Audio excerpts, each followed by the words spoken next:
Yeah, hi, Doc South here. Responding to your request for, I guess, for applications or talks about what maybe we could do to, well, what I could do to help you with that project you've got going.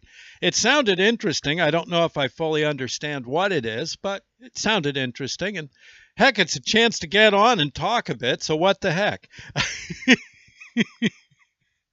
One thing I do like to do is talk and tell stories. That's kind of my thing. I'm older than dirt, somewhere around 71 years old. Uh, yeah, I feel healthy and managed to get by. I think getting a little forgetful, but it's what are you going to do? A lot of stuff in this cranium, so it's easy to forget. Uh, but other than that, yeah. Um, I work as I have my own internet radio station on the web, naturally, and I've worked in I have worked in regular radio. I started back around 1981. The Love doing it. Always enjoyed my listeners. I find, especially since I basically specialize in oldies, music from the 20s through the 70s, all different types and styles. Usually there's not too many radio stations want me anymore. At one time, yeah, that music was maybe more popular. Uh, but that's okay. My web station's my own thing. I call my own shots, and actually, I kind of like it better. The Don't make a king's ransom. In fact, I think I lose money on it. But well, what are you going to do? There's more to life than money. Also, I write. I love writing. I pretty much every day I write something, one thing or another. Usually little short positive stories I call blurps. And I don't have time to explain where I came up with the term blurp, but a blurp is basically a short writing anywhere from 500 words to 3,000, and its prime directive, to quote Captain Kirk, would be to make people feel better, help people feel better about life in general. So they're always of a positive nature and pleasant. Positive is what I believe in. If there's way too much negativity, and frankly, I'm against it. Okay, best I can say. I've got two books out. They're self-published. I get them printed myself. This first one is the Book of Doc. Oh gosh, look at the glare. Oh, there you go. The Book of Doc Blurps the Starter Set. That's my granddaughter Sadie on the cover.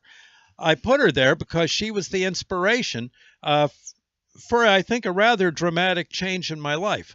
Like most everyone, you get hung up on all the negative things going.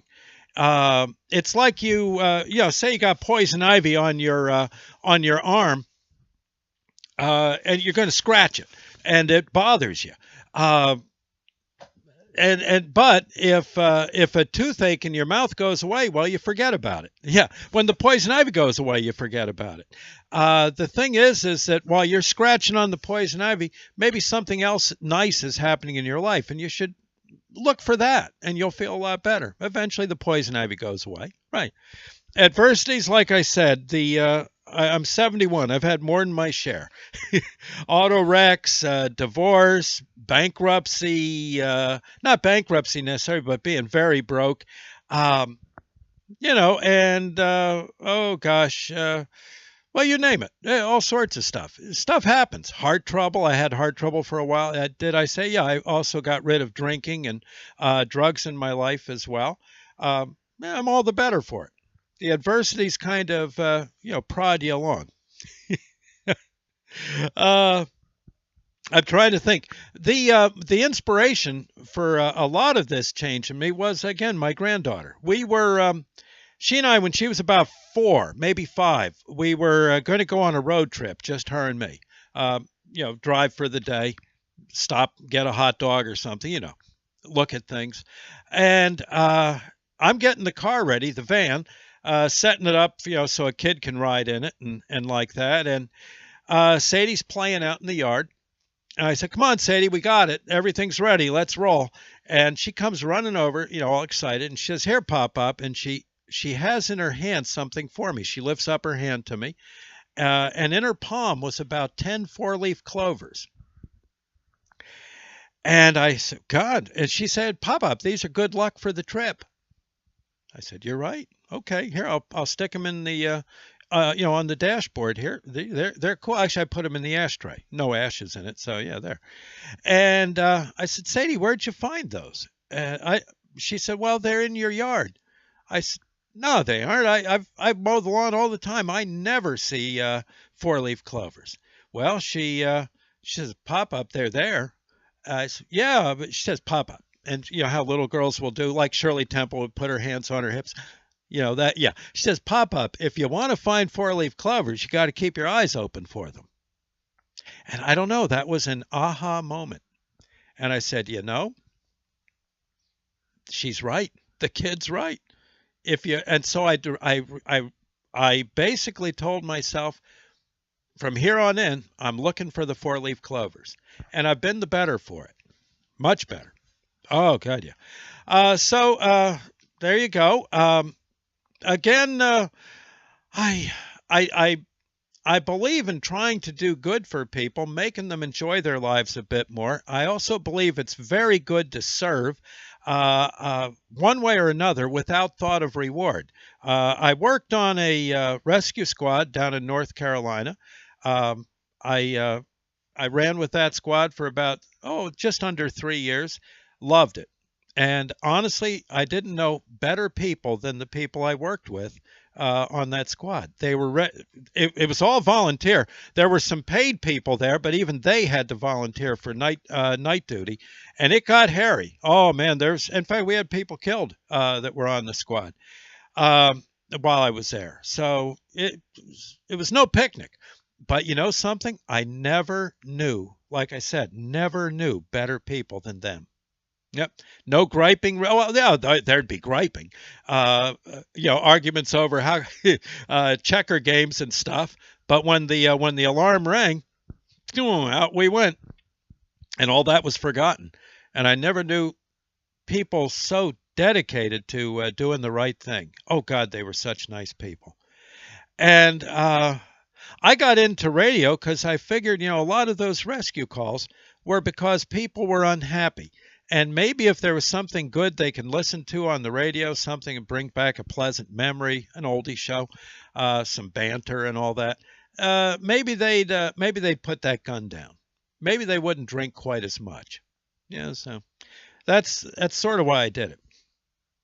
In any case, I don't know much else to tell you. Let me see here. Now I go around. I consider myself to be somewhat of an apprentice angel. I think angels are there to help us get us through rather interesting, tough moments in our lives, dangerous moments, and they're sort of like the rescue squad. Yeah, they're sort of like the heavenly rescue squad as far as earthlings are concerned. Good people, and I think you can become one eventually, but it takes some doing. So I go around. I try to be sort of like a mugger in reverse. I try to find good things I can do for people and not necessarily take the credit. Just do it and get out of Dodge. So I like doing that. It's sort of my hobby. And other than that, I'm interested in your project. I'm not entirely sure what it's all about, but hey, it sounds like you've got something good going. If I can be of help, like I said, I might be able to be at your service. Well, we'll see. Okay. Oh, and if you want to find out more about me, you can go to my website, www.docsouthshow.com. If you want to contact me, the best thing is my email, docsouthshow@yahoo.com. And I am on Facebook as Doc South. There you go. Okay, hope to hear from you. And if nothing else, gee, I kind of welcomed this chance to yak and holler a bit on someone else's site. So yeah, it's cool. Thank you for the invite. Other than that, I'll see you later, and well, maybe I'll hear from you. Bye now.